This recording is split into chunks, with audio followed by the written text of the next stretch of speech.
Hello বন্ধু, কেমন আছেন সবাই? আমি স্বদেশ সবাইকে এসকে লার্নিং অ্যান্ড এন্টারটেনমেন্টের পক্ষ থেকে জানাচ্ছি অনেক অনেক শুভেচ্ছা। আমি বলেছিলাম বাংলা লেখার জন্য 3টা টিউটোরিয়াল করব। একটা আমি অলরেডি আপলোডেড করেছি কিছুদিন আগে। তো আজকে আরেকটা আপলোড করব, সেটা হচ্ছে ব্যঞ্জনবর্ণ। আর আগের যেটা ছিল সেটা স্বরবর্ণ। তো আজকে আমি আপনাদের ব্যঞ্জনবর্ণ কিবোর্ড থেকে কিভাবে টাইপ করবেন সেই বিষয়টা আলোচনা করব। তো আমরা জানি বাংলা ফন্ট 70 এমজি, এছাড়াও বাংলা আরও অনেক ধরনের ফন্ট আছে। আমরা ফন্ট বক্সে গিয়ে যদি সার্চ করি তাহলে আমরা পেয়ে যাব অনেক ধরনের ফন্ট আছে। তো মেইনলি প্রত্যেকটা বাংলা ফন্টের লাস্টে এমজি লেখাটা থাকবে। ওকে, তাহলে আজকে আমরা ব্যঞ্জন বর্ণ শিখব। ব্যঞ্জন বর্ণের মধ্যে আমি কিভাবে, আমাদের প্রত্যেকটা কিবোর্ডে বাংলা অ্যাড করা থাকে। অবশ্যই আমরা কিবোর্ডটা ভালো করে লক্ষ্য করব। দেখুন, আপনার কিবোর্ডে যদি আপনি যে প্রেস করেন, অবশ্যই ফন্টটাকে আপনাকে চেঞ্জ করতে হবে 70 এমজি, এবং আপনাকে যে জিনিসটা যে আপনার বিজয় ইনস্টল করা আছে। আমি আপনাদের সাজেস্ট করব অবশ্যই বাংলা লেখার জন্য বিজয় 52 ইউজ করবেন। বিজয় 52-এর অনেকগুলো ভার্সন আছে, যেইটা আপনার ভালো লাগে সেইটাই আপনি ইনস্টল করে সেখান থেকে আপনি লিখবেন। অবশ্যই বিজয় 52 যখন ইনস্টল করবেন, এটাকে আপনি আপনার টাস্ক মেনুতে রাখতে পারেন,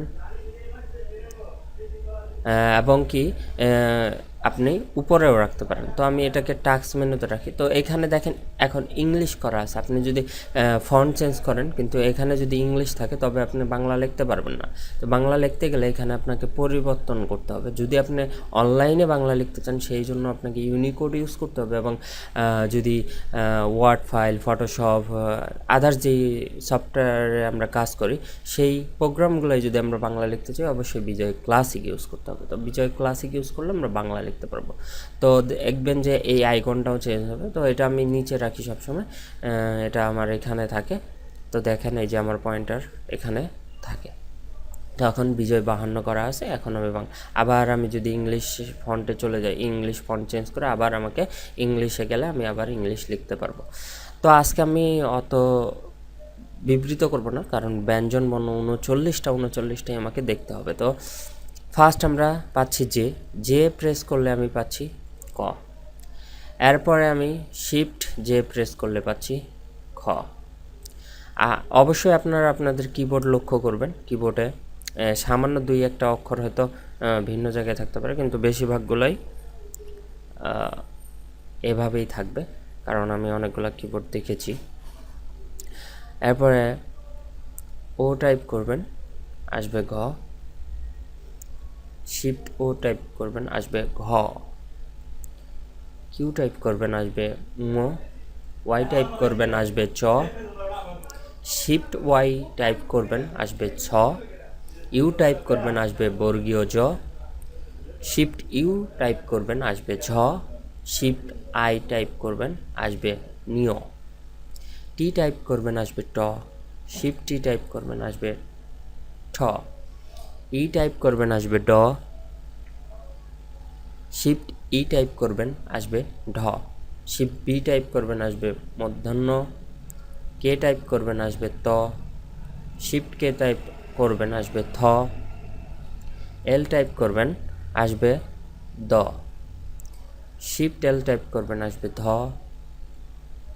বি টাইপ করবেন, আসবে ন। আর টাইপ করবেন, আসবে প। Shift+R টাইপ করবেন, আসবে ফ। এইচ টাইপ করবেন, আসবে ব। Shift+H টাইপ করবেন, ভ। এম টাইপ করবেন, আসবে ম।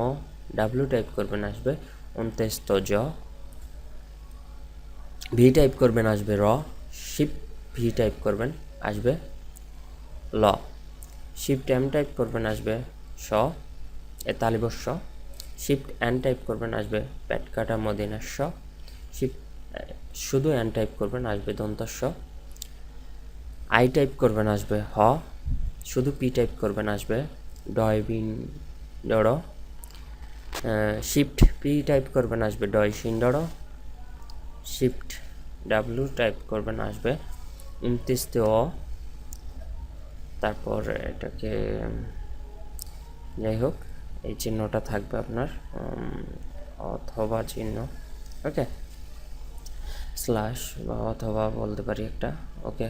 এটাতে খণ্ডকটার আছে, তবে এই কয়েকটা বর্ণ অনেক কিবোর্ডে ভিন্ন ভিন্ন অবস্থানে থাকে, তো এগুলো দেখে আসলে টাইপ করবেন। টাইপ করাটা খুব একটা, তো আমি যেই কিবোর্ডটা ইউজ করি এই কিবোর্ডে কিন্তু আমার বর্ণগুলো এই যেই আইকনগুলো আমি দিচ্ছি বা যেই বর্ণগুলো দিছি সেখানে কিন্তু এই বাংলা বর্ণগুলো থাকে। তো Shift+Q টাইপ করলে আসবে অনেক সর। এরপরে শিফট, যে এটার নাম বলতে পারতেছি না, যাই হোক, স্ল্যাশ, ওকে। তো চিহ্ন তো আমার লাভ হবে না, যাই হোক, বিশেষজ্ঞ। এরপরে কি Shift+7 আসতেছে, চন্দ্রবিন্দু চাঁদ, ওকে। তাহলে আমি বাংলা সবগুলো বর্ণ কিভাবে টাইপ করব আমরা শিখে ফেললাম। তো বন্ধুরা, আমার ভিডিওটি যদি ভালো লেগে থাকে অবশ্যই একটা লাইক এবং একটা কমেন্ট করবেন, আর কি বিষয়ে আপনারা ভিডিও চাচ্ছেন সেই বিষয়টা অবশ্যই কমেন্ট করে জানাবেন। যেহেতু আপনারা যারা পুরাতন আছেন আমার চ্যানেলে, তাদেরকে বলবো অবশ্যই আপনাদের বন্ধুদের সাথে এই বিষয়টি নিয়ে আলোচনা করবেন। আর আবারও বলছি, অবশ্যই বিজয় 52 ইউজ করবেন। এছাড়াও অভ্র আছে, বিভিন্ন ধরনের বাংলা সফটওয়্যার আছে যেগুলো ইউজ করলে আসলে ফলাফলটা একটু ভিন্ন হয়। অনেক সময় যে অভ্রতে লিখতেছি, অভ্রতে লেখার পরে হচ্ছে কি যে বিজয়তে কনভার্ট করা, কেন, প্রয়োজন কি? তার চেয়ে বরং বিজয়টাই শিখে নেই। বিজয় শিখতে বেশিক্ষণ লাগে না, আপনি যদি সময় দেন হাইস্ট আপনি 20 থেকে 25 মিনিটেই শিখে যাবেন। তো আমার এই পর্যন্ত দুটো টিউটোরিয়াল হলো, একটা স্বরবর্ণ এবং একটা ব্যঞ্জন বর্ণ। এরপরে যেই টিউটোরিয়ালটা থাকবে এটা হচ্ছে যুক্ত বর্ণের উপর, আশা করছি সেটাও খুব শীঘ্রই আপনাদের সামনে নিয়ে আসবো। তো সেই পর্যন্ত আমার সাথে থাকবেন, আমার চ্যানেলটিকে সাবস্ক্রাইব করুন যাতে নতুন ভিডিও।